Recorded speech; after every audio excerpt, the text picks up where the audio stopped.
रात के करीब 11 बज रहे थे।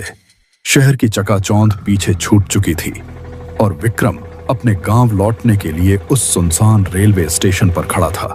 स्टेशन पर अजीब सी खामोशी पसरी हुई थी। ना कोई हलचल, ना कोई आवाज, बस ठंडी हवा और घना कोहरा जो हर चीज को धुंधला बना रहा था। प्लेटफॉर्म पर दूर एक बूढ़ी औरत बैठी थी, चुपचाप, बिना हिले, बिना कुछ बोले। ऐसा लग रहा था जैसे वो भी किसी ट्रेन का इंतजार कर रही हो या शायद किसी और चीज का। विक्रम ने इधर उधर नजर दौड़ाई। पूरा स्टेशन लगभग खाली था। उस सन्नाटे में अपने ही कदमों की आहट साफ सुनाई दे रही थी। वह भी वहीं खड़ा होकर ट्रेन का इंतजार करने लगा। यार, शहर की भागदौड़ से निकलकर यहाँ खड़ा हूँ तो लग रहा है जैसे सब कुछ एकदम धीमा हो गया है। स्टेशन भी कितना शांत है इस समय। दिन में यही जगह कितनी भरी रहती है। बस अब ट्रेन आ जाए। गांव जाने का मन भी हो रहा है और थोड़ा आराम भी मिल जाएगा। ये कोहरा भी कम नहीं हो रहा। दूर तक कुछ साफ दिख ही नहीं रहा। लगता है ट्रेन आने वाली है। आवाज भी आ रही है। चलो, अब इंतजार खत्म होने वाला है। तभी दूर से एक भारी खड़खड़ाती आवाज सुनाई दी।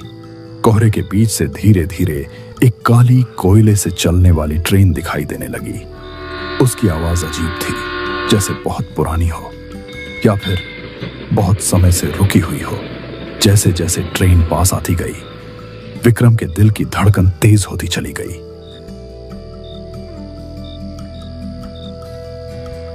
बूढ़ी औरत ने जाते जाते उसे धीमी आवाज में चेतावनी दी। रुक जाओ बेटा, इसमें मत चढ़ो। अभी भी वक्त है, ठहर जाओ।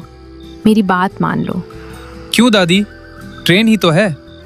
मुझे गांव जाना है, देर हो जाएगी। ये ट्रेन नहीं है, ये चलती फिरती मौत है। जो इसमें चढ़ा वो कभी वापस नहीं आया। मैंने अपनी आंखों से सब देखा है। दादी, आप भी ना, कैसी बातें कर रही हैं? आजकल ऐसा कुछ नहीं होता। मुझे सच में जल्दी है। अगर जाना ही है तो ये रख लो, समय आने पर काम आएगी। बिना इसके मत जाना, इसे हमेशा अपने पास रखना। ये क्या है दादी? कोई ताबीज है क्या? अभिमंत्रित भस्म है, अपने पास रखो। ये तुम्हारी रक्षा करेगी। बुराई इसके पास नहीं टिकेगी। अच्छा ठीक है, रख लेता हूँ। आपका दिल रखने के लिए ही सही। याद रखना, जब सब कुछ हाथ से निकलता लगे तब इसे इस्तेमाल करना। देर मत करना, वरना मौका नहीं मिलेगा।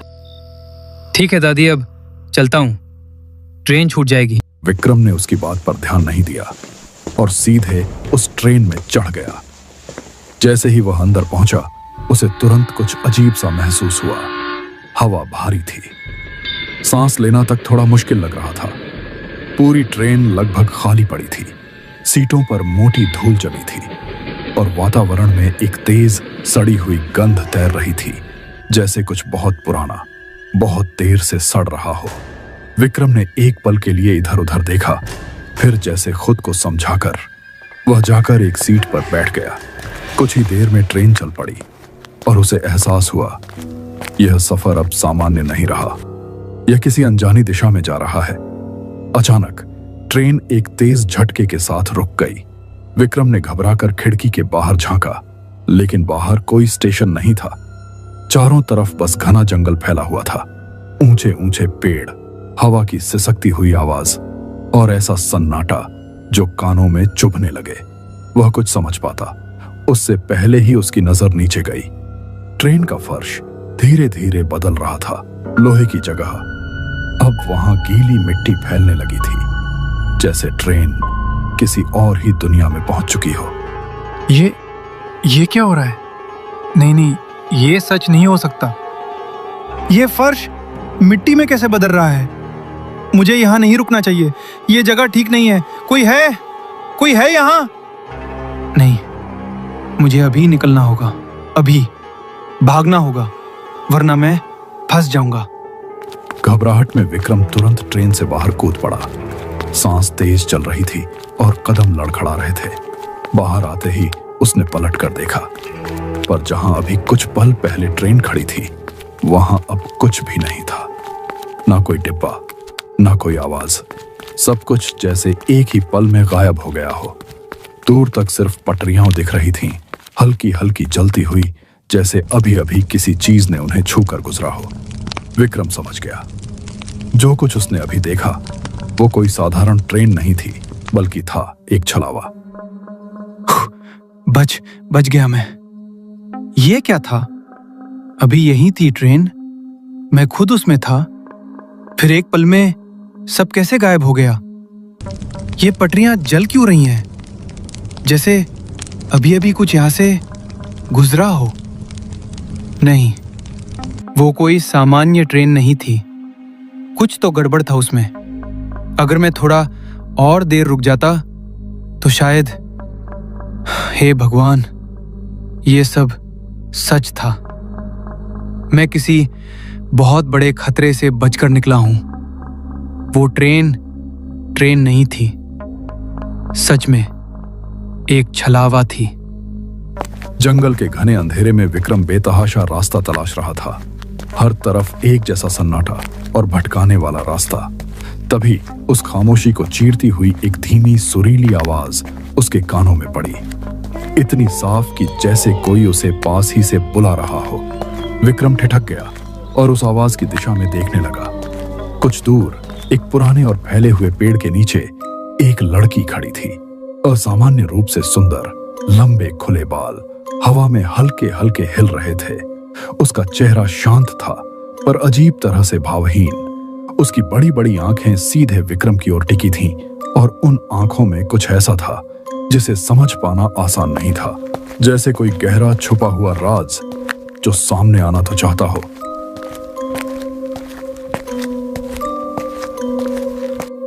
कौन हो तुम? इतनी रात में इस सुनसान जंगल में अकेली खड़ी हो? तुम्हें डर नहीं लग रहा? और यहां आई कैसे? डर तो तब लगता है जब इंसान सच जानता हो। कभी कभी अनजानी जगहें ज्यादा सच्ची होती हैं, और हर सच्चाई सामने आना जरूरी भी नहीं होता। सीधी बात क्यों नहीं करती? तुम्हारा नाम क्या है और यहाँ क्या कर रही हो? नाम है रागिनी, और मैं भी उसी रास्ते की तलाश में हूँ जो शायद आपको यहाँ तक खींच लाया है। कुछ रास्ते हमें चुन लेते हैं। मैं रास्ता ढूंढ रहा हूँ, लेकिन ये जगह ठीक नहीं लग रही। तुम सच में रास्ता भटक गई हो या? रास्ते कभी खोते नहीं, बस लोग देर से समझते हैं कि उन्हें जाना कहाँ है, और कभी कभी लौटने का रास्ता होता ही नहीं। तुम्हारी बातें समझ में नहीं आ रही। इतनी रात में यहाँ रुकना ठीक नहीं है। कुछ तो गड़बड़ है इस जगह में। तो चलिए साथ चलते हैं, शायद रास्ता खुद मिल जाए, या फिर हम रास्ते तक पहुंच जाएं, और जो मिलना है वो मिल ही जाएगा। विक्रम उसकी सुंदरता और मीठी बातों में ऐसा खो गया कि उसे यह एहसास ही नहीं हुआ कि उसके आसपास का जंगल बदल चुका है। अब वहां के पेड़ साधारण नहीं थे, वे पहले से कहीं ज्यादा डरावने लग रहे थे, जैसे वे इंसानी हड्डियों से बने हों। वह और रागिनी साथ साथ चलते हुए बात करते रहे और अनजाने में जंगल की गहराई में उतरते चले गए। रागिनी की बातें सामान्य नहीं थीं, उनमें एक अजीब सा रहस्य छिपा था जो सुनने में मीठा था, लेकिन भीतर कहीं डर पैदा कर रहा। आपको पता है, कुछ लोग मरने के बाद भी पूरी तरह जाते नहीं, वो लौटने की कोशिश करते हैं, किसी और की सांसें लेकर। क्या मतलब? ये कैसी बातें कर रही हो तुम? कोई किसी की सांस कैसे ले सकता है? ले सकता है, अगर उसे वापस आना बहुत जरूरी हो, अगर उसकी अधूरी चाहतें उसे बांध कर रखे। तुम्हारी बातें सच में अजीब हैं रागिनी, समझ में कम आती हैं, लेकिन पता नहीं क्यों सुनने का मन करता है। तो बताइए, अगर कोई आपसे आपकी एक सांस मांगे, सिर्फ एक, तो क्या आप दे दोगे? ये भी कोई पूछने वाली बात है? तुम भी ना, कैसी अजीब बातें सोचती हो। लेकिन एक बात है, तुम्हारी बातें जितनी अजीब हैं, तुम उतनी ही खूबसूरत भी हो। रागिनी चलते चलते विक्रम से रहस्यमयी बातें करती जा रही थी और विक्रम बस उसे देखे जा रहा था जैसे किसी हल्के सम्मोहन में हो। तभी अचानक उसे सूखी पत्तियों पर किसी के चलने की आवाज सुनाई दी, जैसे कोई उनके पीछे पीछे आ रहा हो। विक्रम घबराकर बार बार पीछे मुड़कर देखने लगा, लेकिन हर बार उसे वहां कुछ भी नजर नहीं आया, सिर्फ सन्नाटा। उसके कदम अब धीमे पड़ने लगे थे और मन में एक अजीब सा डर बैठता जा रहा था। उसे साफ महसूस हो रहा था कि वे इस जंगल में अकेले नहीं हैं, फिर भी कुछ दिख नहीं रहा था। दूसरी तरफ रागिनी बिना डरे बिल्कुल शांति से आगे बढ़ती रही। रागिनी, सच बताओ, तुम्हें जरा भी डर नहीं लग रहा? ये जंगल, ये हवा, मुझे साफ लग रहा है जैसे कोई हमारे पीछे चल रहा हो। मैं पीछे देखता हूं तो कोई नहीं दिखता, लेकिन कदमों की आवाज बार बार सुनाई दे रही है। डर तो तब लगता है जब इंसान अकेला हो। और तुम अकेले नहीं हो विक्रम। जो पीछे है वो पीछा नहीं करता, वो साथ चलता है, बस दिखाई नहीं देता। मैं मजाक नहीं कर रहा, मुझे सच में अजीब लग रहा है। और तुम इन रास्तों को ऐसे कैसे जानती हो? यहाँ तो कोई रास्ता भी नहीं दिख रहा। मैं इस जंगल को महसूस करती हूँ। यहाँ का हर कोना, हर पेड़ कुछ न कुछ कहता है। वो सामने बरगद देख रहे हो? कहते हैं एक बार वहां बारात रुकी थी, मगर सुबह होने से पहले ही सब खामोश हो गया। बस करो रागिनी, ये सब सुनकर अच्छा नहीं लग रहा। मुझे जल्दी से अपने गांव पहुंचना है और तुम्हें भी घर जाना चाहिए। मेरा इंतजार घर पर नहीं, कहीं और हो रहा है विक्रम। कुछ इंतजार ऐसे होते हैं जो सालों तक खत्म नहीं होते। अगर मैं कहूं आगे जो रोशनी दिख रही है वो तुम्हारा गांव नहीं, बल्कि तुम्हारी असली मंजिल है, तो क्या तुम मेरे साथ वहां तक चलोगे? हर रोशनी रास्ता नहीं दिखाती, कुछ अपने पास बुलाती है। ठीक है, चलेंगे।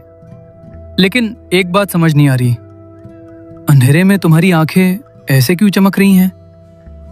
और तुम थकती क्यों नहीं हो? हम कब से चल रहे हैं।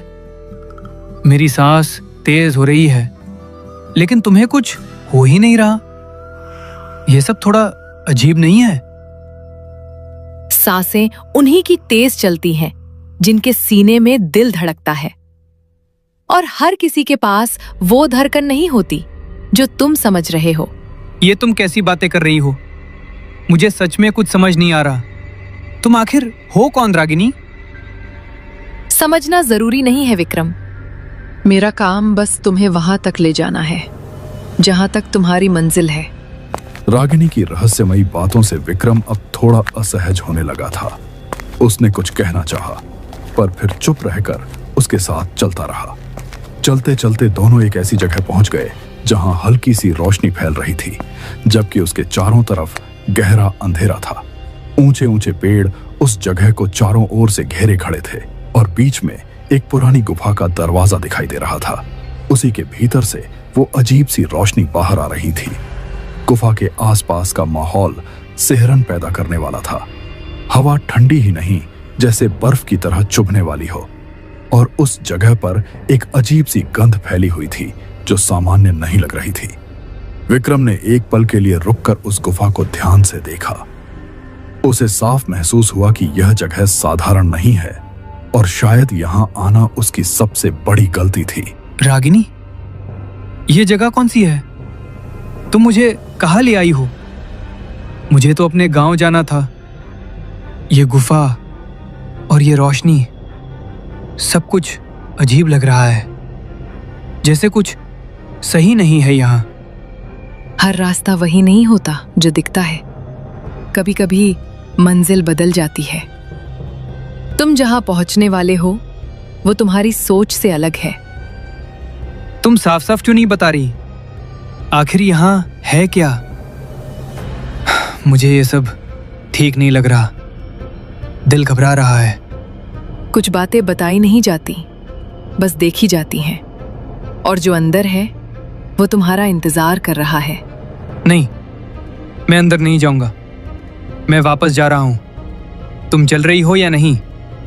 मैं यहां तक लाई थी, आगे तुम्हें खुद जाना होगा। हर सफर में एक मोड़ ऐसा आता है जहां इंसान अकेला रह जाता है। मतलब तुम यहीं रुक जाओगी? तुम मेरे साथ नहीं आओगी अंदर?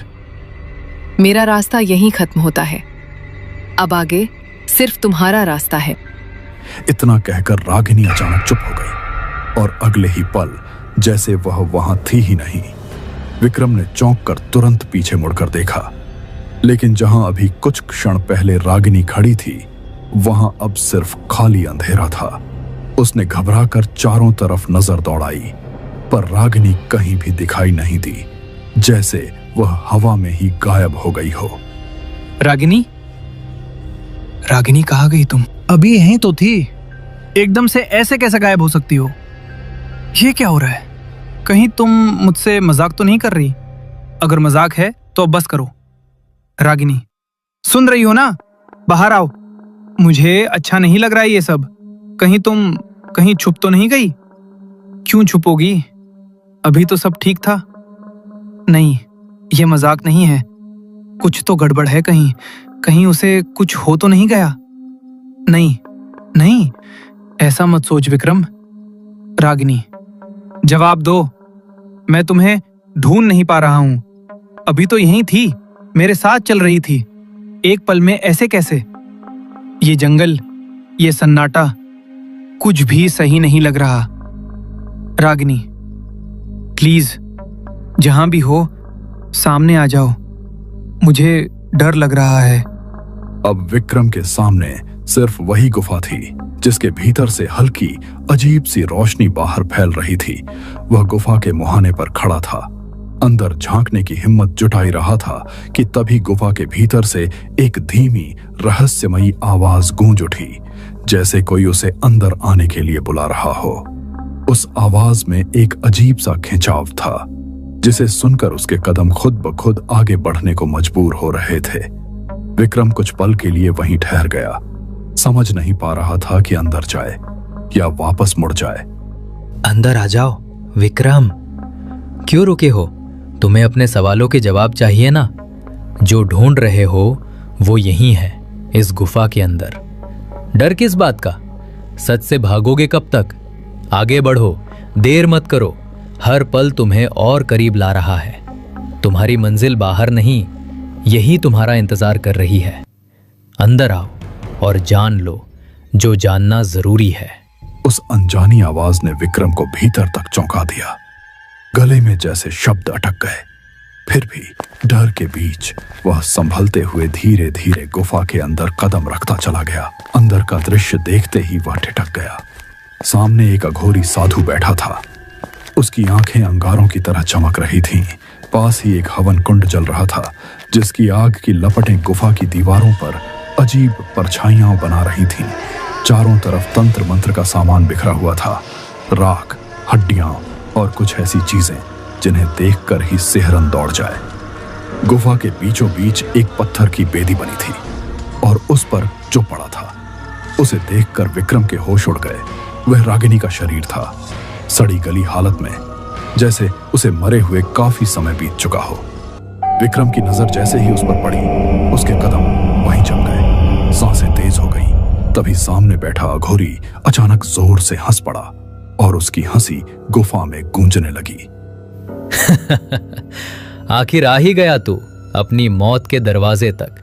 जिसे तू रास्ता समझ रहा था वो तो बस एक जाल था, और रागिनी ने तुझे यहां तक खींच ही लिया। चुप रहो, बकवास बंद करो।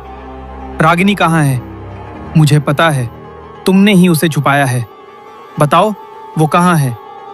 मैं उसे यहाँ छोड़कर नहीं जाने वाला, चाहे कुछ भी हो जाए। अब लौटने का कोई रास्ता नहीं है। जो यहां आता है वो यही रह जाता है। तू अभी भी उसी धोखे में जी रहा है जिसे तू सच मान बैठा। वो कभी सच था ही नहीं। तेरी आंखों के सामने सच था, लेकिन तूने उसे देखना ही नहीं चाहा। मैंने उसे अपने साथ चलते देखा है, उससे बात की है, वो यहीं कहीं है। तुम झूठ बोल रहे हो। मुझे बेवकूफ बनाने की कोशिश मत करो। मैं अपनी आंखों पर यकीन करता हूं, तुम्हारी बातों पर नहीं। मूर्ख, जिसे तू कोमल रूप समझकर उसके पीछे चला आया, वो कोई लड़की नहीं थी। वो एक रूहानी जाल था जो तेरी चाहत के अनुसार रूप बदलता रहा। तू उसके जाल में फंस चुका था और अब भी समझ नहीं रहा। तुझे एक खूबसूरत चेहरा चाहिए था, इसलिए उसने वही चेहरा धारण किया। तंत्र की शक्ति वही दिखाती है जो देखने वाला देखना चाहता है। तेरी चाहत ही तेरी सबसे बड़ी कमजोरी बन गई। नहीं, ये सच नहीं हो सकता। वो मेरे साथ थी, उसने मुझसे बात की, वो जिंदा थी। मैंने जो महसूस किया वो झूठ नहीं हो सकता। अगर भरोसा नहीं है तो देख ले। वो रहा उसका असली शरीर, कई सालों से यहीं पड़ा हुआ। जिसे तू जिंदा समझ रहा था वो सिर्फ एक परछाई थी। जिसके साथ तू चल रहा था वो सिर्फ एक छलावा था। ठीक वैसे ही जैसे वो ट्रेन जिसमें तू बैठा था। हर चीज जो तूने देखी वो तेरी सोच का खेल था। सब कुछ तेरी आंखों के सामने था, पर सच तुझे अब दिख रहा है। लेकिन अब बहुत देर हो चुकी है। अब तू भी इस कहानी का हिस्सा बनने वाला है। अघोरी की बात खत्म होते ही पत्थर की बेदी पर पड़ा रागिनी का बेजान शरीर अचानक हल्के हल्के कांपने लगा, जैसे उसके भीतर कोई हलचल जाग उठी हो। अगले ही पल उसका शरीर तेजी से तड़पने लगा, जैसे किसी अदृश्य पीड़ा में जकड़ा हो। यह दृश्य देखकर विक्रम के पैरों तले जमीन खिसक गई। उसकी सांसें रुक सी गईं। उसे साफ महसूस हुआ कि यह सिर्फ एक निर्जीव शरीर नहीं है, बल्कि रागिनी की आत्मा अब भी वहीं फंसी हुई है और छटपटा रही है, जैसे किसी बंधन से मुक्त होने की कोशिश कर रही हो। आज अमावस की रात है विक्रम। ऐसी रात में की गई साधना कभी अधूरी नहीं रहती। जब तेरे खून की बूंद इस बेदी पर गिरेगी, तब एक मृत शरीर फिर से जी उठेगा। चुप रहो। मैं तुम्हारी ये पागलपन भरी बातें नहीं मानता। मैं तुम्हें ये सब करने नहीं दूंगा। तू रोक नहीं पाएगा, क्योंकि ये सिर्फ बलि नहीं, एक पुनर्जन्म है। जिसे तू मौत समझ रहा है वही उसके लिए जिंदगी बनेगी। किसी की जिंदगी के लिए किसी को मारना पाप है, समझे तुम? मैं यहां से जिंदा निकलूंगा। अब लौटने का कोई रास्ता नहीं बचा। तू खुद चलकर आया है यहां। अब यही तेरी आखिरी मंजिल है। मुझे उस बूढ़ी औरत की बात मान लेनी चाहिए थी। उसने सही कहा था। मैंने गलती की, लेकिन अब भी सब खत्म नहीं हुआ। समय खत्म हो चुका है विक्रम। देख इस अग्नि को, ये तेरे इंतजार में जल रही थी। मैं तुम्हारी इस आग को भी बुझा दूंगा और इस सब को खत्म कर दूंगा। वो देख, उसकी आत्मा कैसे तड़प रही है। बस तेरे खून की देर है और सब पूरा हो जाएगा। मैं किसी की बलि नहीं बनने वाला, चाहे कुछ भी हो जाए। तो फिर तैयार हो जा, क्योंकि अब तेरा समय आ चुका है। अघोरी की बातें सुनकर विक्रम अंदर तक सिहर गया। एक पल के लिए उसका डर और गुस्सा आपस में टकरा गए। उसका चेहरा कस गया। आंखों में घबराहट के साथ साथ गुस्सा साफ दिखने लगा। अगले ही पल वह खुद को रोक नहीं पाया और गुफा में गूंजती आवाज में जोर से चिल्ला उठा। अगर तुम सच में रागिनी से प्यार करते हो तो ये क्यों नहीं देख पा रहे कि वो तड़प रही है? ये जिंदगी नहीं है, ये तो उसके साथ अन्याय है। उसे मुक्ति चाहिए, शांति चाहिए। तुम उसे और दर्द दे रहे हो। तुमने उसका अंतिम संस्कार नहीं किया, इसलिए उसकी आत्मा आज भी भटक रही है। तुम उसे वापस नहीं ला रहे, तुम उसे बांध कर रखे हुए हो। अगर सच में उससे प्यार करते हो तो उसे आजाद करो। ये जो तुम कर रहे हो, ये प्रेम नहीं, ये जिद है। चुप कर। तू क्या जाने मेरी साधना का अर्थ। मैंने सालों इस रात का इंतजार किया है। मेरी तपस्या, मेरा हर बलिदान, सब इसी क्षण के लिए है। मैं उसे वापस लाऊंगा। चाहे इसके लिए मुझे कुछ भी करना पड़े। तू मुझे सीख देगा प्रेम क्या होता है। मैंने अपनी रागिनी के लिए न जाने कितनी बलियां दी हैं, कितनों का खून बहाया है, लेकिन फिर भी वो वापस नहीं आई। खून बहाने से कोई वापस नहीं आता, ये सच है। तुम जितना उसे पकड़ कर रखना चाहोगे वो उतनी ही तड़पेगी। तुम उसे बचा नहीं रहे, तुम उसे खत्म कर रहे हो। नहीं, इस बार सब अलग है। तेरे अंदर कुछ है, एक अलग शक्ति जो बाकी लोगों में नहीं थी। मुझे महसूस हो रहा है तेरी बलि से ही मेरा अनुष्ठान पूरा होगा। आज के बाद मेरी रागिनी फिर से सांस लेगी। तुम पागल हो गए हो, ये कभी नहीं होगा। मैं तुम्हें ये करने नहीं दूंगा। तुम्हें समझना होगा ये रास्ता गलत है। गलत या सही अब इससे फर्क नहीं पड़ता। मैंने बहुत इंतजार किया है और अब मैं रुकने वाला नहीं हूं। तू ही वो आखिरी कड़ी है जिसके बाद सब पूरा हो जाएगा। विक्रम की आवाज गूंजते ही अघोरी की आंखों का रंग बदल गया। अगले ही पल उसने अपनी तांत्रिक शक्ति से विक्रम को जकड़ लिया। विक्रम के पैर जैसे जमीन में धंस गए। उसने हिलने की कोशिश की, लेकिन उसका शरीर उसकी बात मान ही नहीं रहा था। गुफा के भीतर हवन कुंड की आग अचानक और तेज भड़क उठी। लपटें ऊंची होने लगीं और उनकी रोशनी दीवारों पर डरावनी परछाइयां बनाने लगी। उसी रोशनी में अघोरी का चेहरा और भी भयावह लग रहा था। अघोरी ने धीरे से अपना हाथ उठाया। उसके हाथ में एक तेज धारदार खंजर चमक रहा था। वह धीमे धीमे कदम बढ़ाता हुआ विक्रम की ओर आने लगा। उसकी हर आहट गुफा के सन्नाटे में साफ सुनाई दे रही थी। देख ऊपर, आसमान की तरफ देख। चांद काला पड़ चुका है। यही वो घड़ी है जिसका मैं इंतजार कर रहा था। आज मेरी तपस्या पूरी होगी। तू ही वो है जिसकी बलि से मेरी रागिनी फिर से जी उठेगी। उठ रागिनी, अपनी नई जिंदगी के लिए तैयार हो जा। रुक जा पागल अघोरी, ऐसा मत कर। तू समझ क्यों नहीं रहा? ये सब गलत है। मरे हुए को वापस लाया नहीं जाता। वो इंसान नहीं रहता, वो कुछ और बन जाता है, एक शैतान। तू अपनी ही प्रेमिका को तड़पा रहा है। उसे मुक्ति दे, उसे जाने दे। तू प्यार नहीं कर रहा, तू उसे कैद कर रहा है। अगर सच में उससे प्यार करता है तो उसे आजाद कर। चुप, मुझे मत सिखा क्या सही है क्या गलत। मैंने सालों इस पल के लिए तपस्या की है। अब कोई मुझे रोक नहीं सकता। ये प्रकृति के खिलाफ है।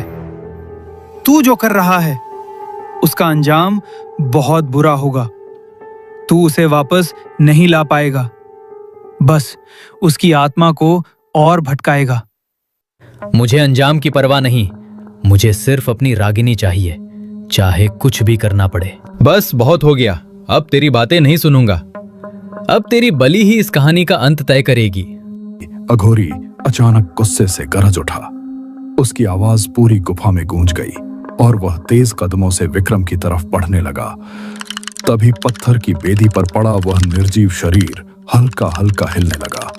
अगले ही पल उसके हाथ झटके से कांप उठे और गुफा में हड्डियों के चटकने की साफ आवाजें गूंजने लगीं। विक्रम की नजर जैसे ही उस तरफ गई, उसका खून सूख गया। जिस चेहरे को उसने जंगल में खूबसूरत और शांत देखा था, वही चेहरा अब पूरी तरह बदल चुका था। त्वचा सड़ चुकी थी, जगह जगह से गलकर लटक रही थी और जहां कभी उसकी आंखें थीं, वहां अब गहरे काले खाली गड्ढे नजर आ रहे थे, जैसे अंदर सिर्फ अंधेरा ही बचा हो। नहीं नहीं, ये वो नहीं है जिसे तू वापस लाना चाहता है। ये सिर्फ एक शैतान है जिसे तू अपनी जिद में इस दुनिया में वापस ला रहा है। तू देख नहीं पा रहा उसका असली रूप कैसा हो चुका है। ये इंसान नहीं रही, ये कुछ और बन चुकी है। अगर ये पूरी तरह जाग गई तो किसी को नहीं छोड़ेगी। तू अपनी ही हाथों से एक विनाश को जन्म दे रहा है। रुक जा, अभी भी वक्त है। इस अनर्थ को यहीं खत्म कर दे। उसे मुक्ति दे, उसे इस हालत में वापस मत ला। अघोरी हाथ में खंजर लिए तेजी से विक्रम की ओर बढ़ रहा था और विक्रम डर से बुरी तरह कांप रहा था। तभी अचानक उसे अपनी जेब में कुछ भारी सा महसूस हुआ। एक पल के लिए उसका ध्यान वहीं अटक गया और अगले ही क्षण उसे स्टेशन पर मिली उस बूढ़ी औरत की बात याद आ गई। उसने घबराहट में जल्दी से जेब में हाथ डाला और वह पुड़िया बाहर निकाली। बिना देर किए उसने अभिमंत्रित राख को उठाकर सीधे हवन कुंड की आग में फेंक दिया। जैसे ही वह राख अग्नि में गिरी, एक जोरदार धमाका हुआ, गुफा में गूंज उठी और देखते ही देखते हवन कुंड की आग बुझ गई। उसी पल पूरी गुफा कांपने लगी, दीवारें थरथराने लगीं, जैसे सब कुछ टूटकर गिरने वाला हो। अघोरी भी अचानक संतुलन खोकर जमीन पर गिर पड़ा। उसके चेहरे का आत्मविश्वास गायब हो चुका था और साफ समझ आ रहा था कि उसकी तांत्रिक शक्ति अब टूट चुकी है। मूर्ख, ये तूने क्या कर डाला? तुझे अंदाजा भी है? तूने मेरी सालों की साधना एक पल में खत्म कर दी। जिस शक्ति को मैं इतने वर्षों से संभाले हुए था, उसे तूने आजाद कर दिया। मैंने उसकी आत्मा को बांध कर रखा था, काबू में रखा था। अब वो जाग चुकी है और अब वो किसी के काबू में नहीं आएगी। तूने विनाश को खुद अपने हाथों से खोल दिया है। अब जो होगा उसे ना मैं रोक पाऊंगा ना तू। अघोरी के चेहरे पर अब पहली बार साफ डर उभर आया था। उसकी आंखों में वही घबराहट थी जैसे उसे आने वाली किसी भयानक अनहोनी का आभास हो चुका हो। तभी पत्थर की बेदी पर पड़ा रागिनी का निर्जीव शरीर धीरे धीरे जमीन से उठने लगा। बिना किसी सहारे हवा में ठहरता हुआ उसका शरीर हल्के हल्के झूल रहा था, जैसे किसी अदृश्य ताकत ने उसे अपने कब्जे में ले लिया हो। विक्रम यह सब देखता रह गया। उसकी समझ से परे था कि अब क्या होने वाला है। और उसी पल उसे एहसास हुआ, असली खौफ तो अब शुरू हुआ। तूने मुझे शांति से जाने भी नहीं दिया। अब इस अधूरे शरीर को सबसे पहले खून चाहिए, और वो भी तेरा। तूने मुझे नहीं बचाया, तूने मुझे कैद किया है। मेरी आत्मा को बांधकर अपनी ताकत साबित करता रहा। कितनों की बलि दी तूने सिर्फ अपनी जिद के लिए। तू प्यार का नाम लेता है, लेकिन ये प्यार नहीं, ये पागलपन है। अब ये सब यही खत्म होगा। आज के बाद कोई और इस आग में नहीं जलेगा। नहीं रागिनी, ऐसा मत कहो। मैंने जो किया तुम्हें वापस लाने के लिए किया। मैं तुमसे प्रेम करता हूं, तुम्हें खो नहीं सकता था। मैंने सालों तपस्या की, हर कष्ट सहा, सिर्फ तुम्हारे लिए। तुम समझ क्यों नहीं रही? मैं तुम्हें जीवन देना चाहता था। जीवन? ये जीवन नहीं है, ये एक श्राप है जो तूने मुझे दिया है। तूने मुझे मरने भी नहीं दिया और जीने भी नहीं दिया। अब तेरी ये साधना, तेरी ये जिद, सब यही खत्म होगी। अब फैसला मेरा होगा। रागिनी की आवाज अब वैसी नहीं रही थी। उसमें मिठास की जगह एक साथ कई चीखों की गूंज थी, जैसे अनगिनत आवाजें एक साथ निकल रही हों। उसका शरीर हवा में झूलते झूलते अचानक तन गया और उसका लंबा भयावह साया अघोरी की तरफ बढ़ने लगा। अगले ही पल उसकी चीख पूरे गुफा में गूंज उठी, इतनी तेज कि जैसे दीवारें भी कांपने लगी हों। तभी विक्रम की नजर गुफा के दरवाजे पर पड़ी। वह धीरे धीरे अपने आप बंद हो रहा था। घबराकर विक्रम ने पूरी ताकत लगाई और दौड़ते हुए दरवाजे की तरफ भागा।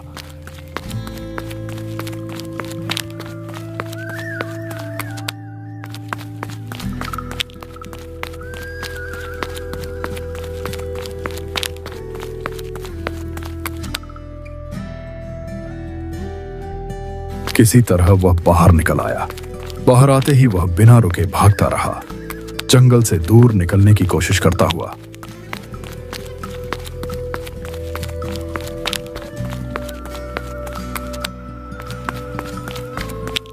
कुछ दूर जाकर उसने हिम्मत करके पीछे मुड़कर देखा, लेकिन वहां अब ना कोई गुफा थी, ना कोई पहाड़।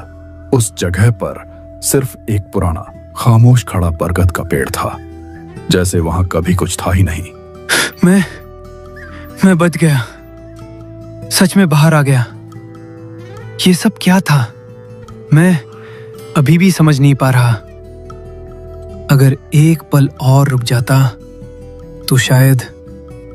नहीं, वहां रुकना मौत को बुलाना था। ये गुफा, ये सब अचानक कैसे गायब हो गया? अभी यही था सब, और अब कुछ भी नहीं, सिर्फ ये बरगद का पेड़, जैसे यहां कभी कुछ हुआ ही नहीं। हे भगवान, मैं किस चीज में फंस गया था? मुझे यहां से जितनी जल्दी हो सके निकलना होगा। ये जगह, ये जंगल बिल्कुल ठीक नहीं है। तभी अचानक उसके कानों में वही परिचित धीमी और सुरीली आवाज फिर से गूंज उठी, इतनी पास जैसे कोई उसके ठीक पीछे खड़ा होकर उसे पुकार रहा हो। शुक्रिया विक्रम, तुमने मुझे उस कैद से आजाद किया। तुम नहीं जानते मैं कब से इस मुक्ति का इंतजार कर रही थी।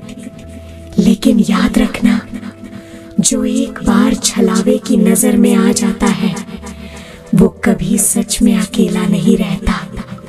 अब ये सफर खत्म नहीं हुआ है, बस शुरू हुआ है।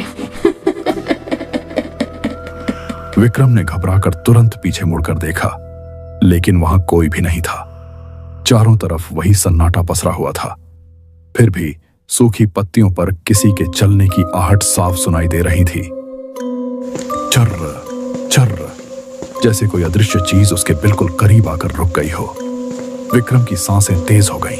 उसने ध्यान से सुनने की कोशिश की और उसे एहसास हुआ कि वह आहट उसके चारों ओर घूम रही है, जैसे कोई उसे देख रहा हो मगर दिखना नहीं चाहता।